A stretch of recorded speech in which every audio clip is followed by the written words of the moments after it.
When you see what this is all about, I think you're going to be really excited to consider bringing this to your school and students this spring.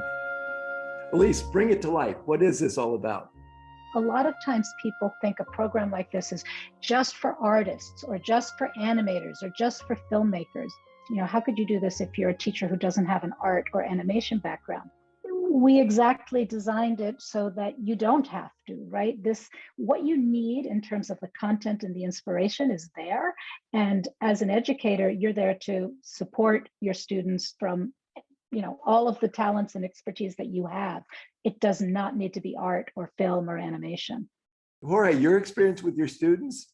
Yes, so I was actually teaching my middle school students for this, and it was my eighth graders, and oh my gosh, like especially this past couple of years has been really difficult to keep them engaged. But I'm always looking, and this really worked. Our kind of vision and goal as a company is to have impact and to bring this to the students, the participants who don't normally have access.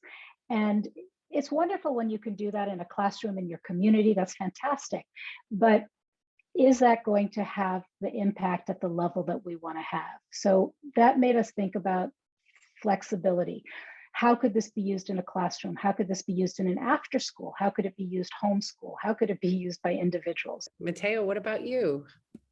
I was a student in the first cohort of Pixar Xperiential. I've wanted to be an animator, or at least a part of the many sort of facets of the animation industry ever since I was in second grade. When this opportunity kind of fell into my lap, a friend of mine just kind of told me about it on a random whim. I really jumped at the opportunity. Mateo, I respect you as a creative artist here. Would you be okay if we showed part of your work? I'd love for the audience to see just what you accomplished with this. I'd be honored for you to share my work. I really found that Story Xperiential did a great job of not only giving you the foundational skills and allowing you to develop them, but giving you the freedom to expand past them and kind of develop your ideas based on how ambitious you are. Really helped me pair it with the stuff that we were learning about. And we were really talking about equity and how important it is to have representation.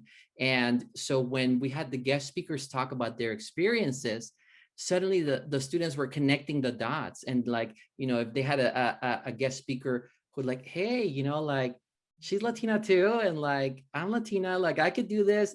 And I was like, yeah, girl, that's what I've been trying to tell you, Here you have a whole community of co-learning and co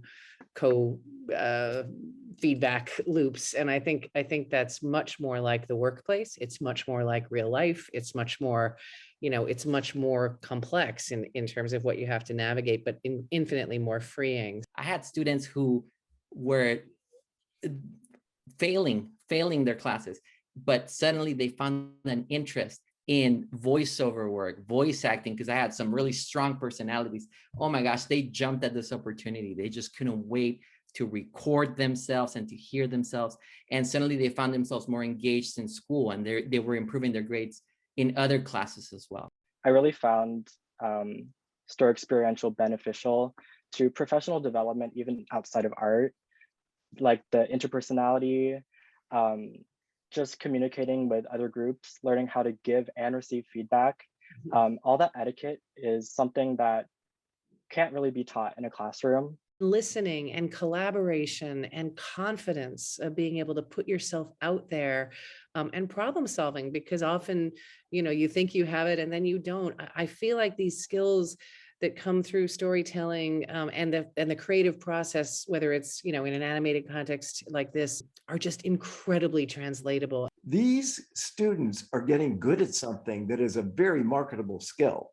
It's really powerful if a student gets good at something they love, develops it in the context of things that mean so much to them personally, but then they suddenly, whoa, I'm good at something that the world values. Life is hard sometimes, and to have this kind of social and emotional outlet and a community doing the same thing, it kind of was critical in no matter what kind of a classroom you had, whether it was a science classroom or an art classroom or a history classroom. I think that learning is really its best when you don't even realize it's happening.